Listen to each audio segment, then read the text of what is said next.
Don José. Fernando, me quedé con esa frase suya de Uribe, la revolución molecular disipada. Dice el profesor Tamayo, un filósofo argentino, que esto no es ninguna teoría filosófica, ni está basado en ningún principio. Esta es una concepción política que establece que las manifestaciones populares tienen como objetivo crear una guerra permanente y como consecuencia hay que tratar esas manifestaciones como objetivos de guerra. Opa. En otras palabras, hay que liquidarlas. Wow. Eso es lo que quiere decir Uribe con esto. Este es su pensamiento. Eso es lo que está orientando la posición de gobierno. Esta es una teoría fascistoide. Sí, bueno, inventada por un fascista chileno, Alexis López. Sí, esta es una teoría fascistoide. Considerar que las manifestaciones son objeto de guerra, ¿no? Es no entender lo que pasa en las sociedades. Lo que está ocurriendo en Colombia es una acción inspirada por el señor Maduro. No, esto es una acción que tiene su base y origen en las desigualdades de Colombia, que Uribe no la entiende porque él todos los días come bien. Pero y las miles de colombianos que no comen bien. Fue lo de miedo que no entendieron los chilenos. Claro. Dijeron, no, es que baja el precio del metro y ya. Y es la lectura que nosotros tenemos que hacer aquí.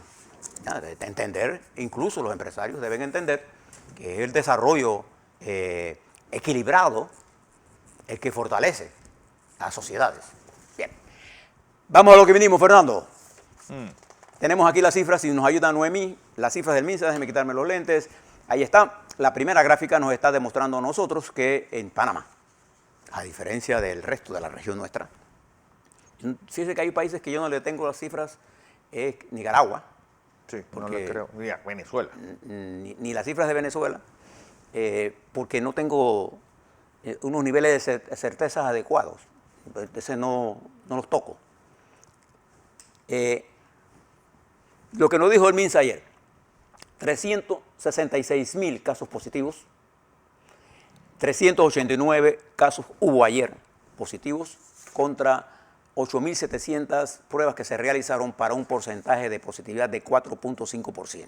Y observe la lámina, nos indica que vamos a la baja, pero una meseta baja estable por debajo de 5 en positividad, sí, que había una reducción de los casos.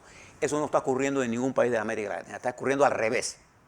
En Uruguay, en Argentina, en Colombia, en Costa Rica. Entonces nosotros hoy, a esta altura de la guerra, en esta dinámica de estas semanas, nosotros estamos manejando la crisis bien. Era un ganchito. La siguiente gráfica. Ahí está. Esos son los casos activos. Recuerde que nosotros tenemos, voy a redondearlo, 3.965 es 4.000. Póngalo ahí redondo para que retenga una cifra. Ese es nuestro tope. Compárelo con lo que le hablábamos de Costa Rica, está llegando a los 50.000. Casos activos. Compárelo con lo que está pasando en Colombia. 108.000. 108.000 y casi por encima de los 300 y tantos mil, los 300 muertos diarios. Nosotros ayer tuvimos 3 fallecidos con un índice de 1.71 de tasa de letalidad.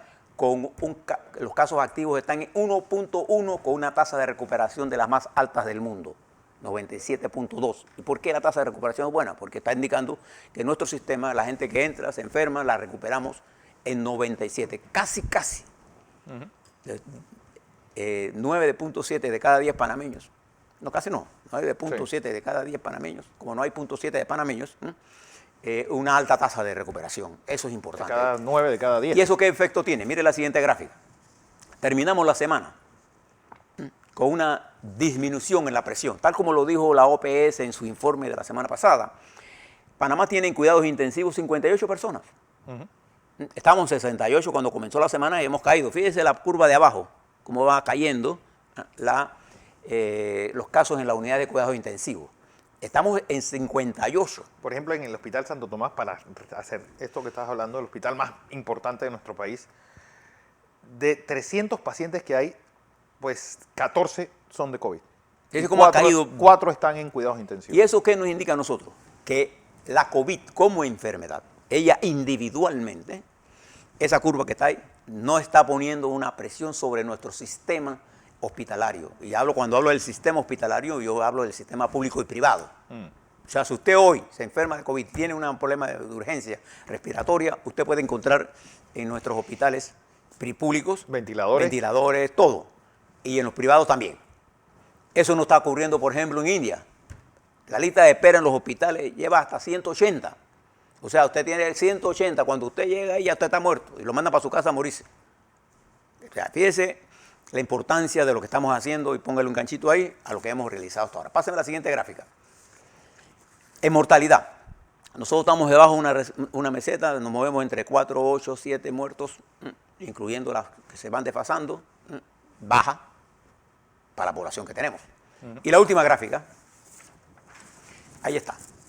Lo que nosotros hemos hablado en términos de positividad. La positividad de nosotros se mueve durante las últimas semanas por debajo de 5. ¿Y qué es 5? Pues es un número establecido en forma arbitraria, si usted quiere.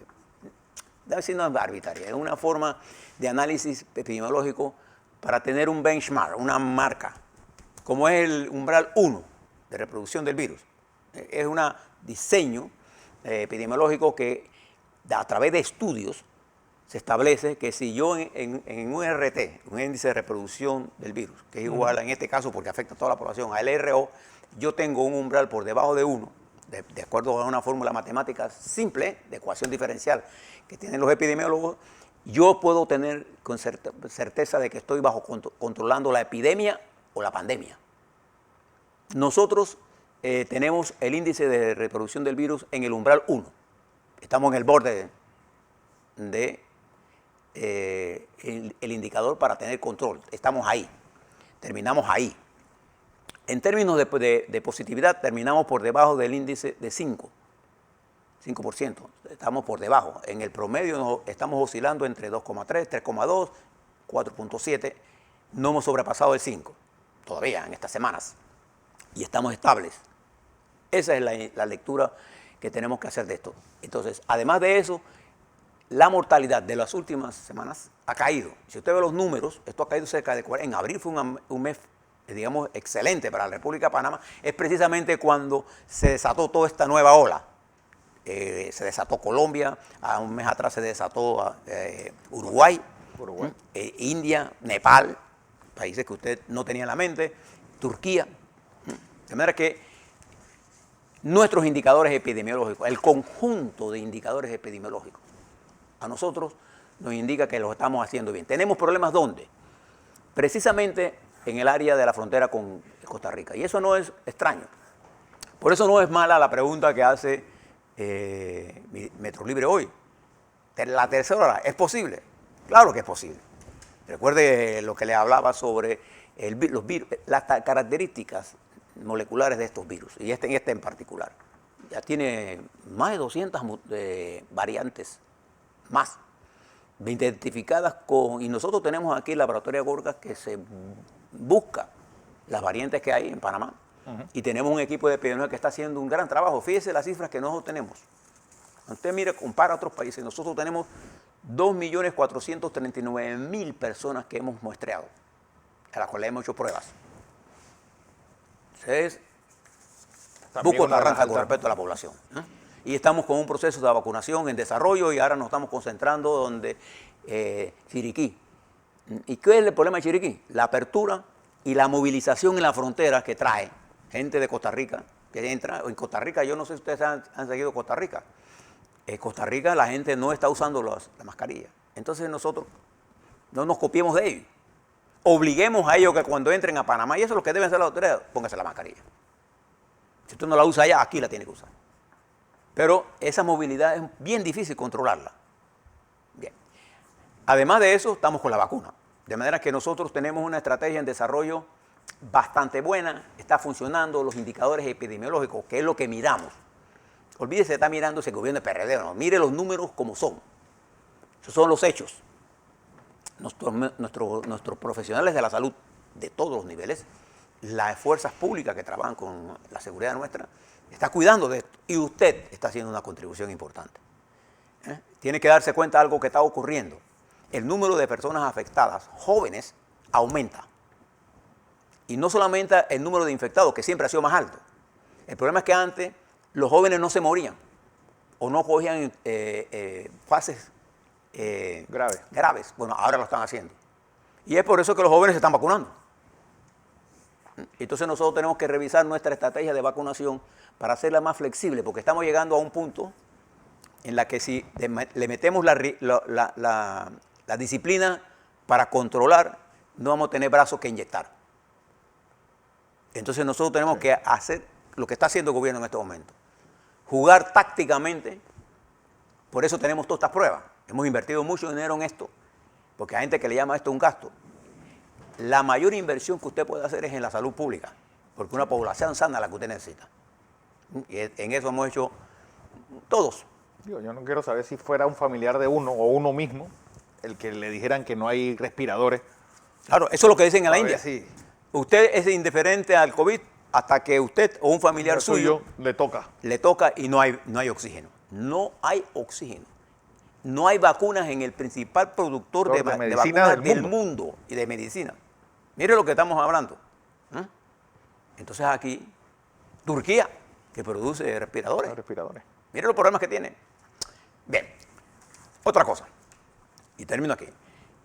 Las cifras que nos están dando por el efecto del COVID de la Caja del Seguro Social son serias, muy serias. Las cifras financieras nuestras de Estado son muy serias y lo que tenemos que hacer requiere de un determinado nivel de consenso. De ahora para adelante las cosas son bien más complicadas, ya no solamente desde el punto de vista, o sea, no le hagas caso a esto de la revolución molecular disipada, ni todos estos fenómenos de gente que cree que los problemas sociales se resuelven a balazos, ¿no? Y que hay que hacer un berraco y matando gente y se acaba esto. No hay balas, que decía el general Omar Torrijos. No hay fusil con balas que mate un ideal. Usted quiere, haga la prueba para que usted vea. Y nosotros no lo hicimos aquí con él. Sí. Y fíjense lo importante de entender esto. Lo que está pasando en la hermana República de Colombia, lo que pasó en Chile, lo que está pasando en Perú, lo que pasa en Colombia, lo que está pasando en Centroamérica, nos expresa a nosotros una nueva realidad social, que es que el pueblo requiere que el gobierno esté en sintonía con él, porque la revolución neoliberal limitó la capacidad de los gobiernos para atender el problema de los pueblos. Y entonces quedamos al libre mercado. Sí. Y en el libre mercado lo que pasó es lo que está pasando en los Estados Unidos. ¿No? Por ejemplo, fíjense el caso, lo voy a poner en un caso. Bill Gates se divorcia de la señora Melissa. Y alguien me preguntaba por qué. Bueno, Bill Gates es Bill Gates, pues.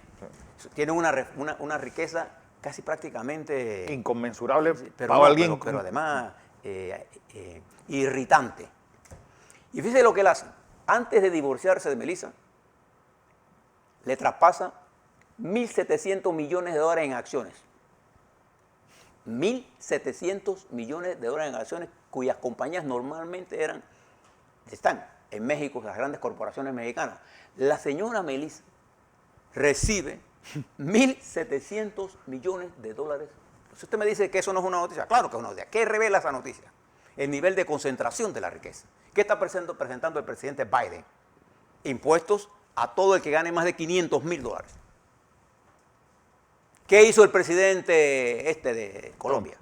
73% de la recaudación de este batacazo impositivo que él quería imponerle a Colombia recaía sobre la clase media y sobre los asalariados de más abajo. Y ampliaba la base impositiva.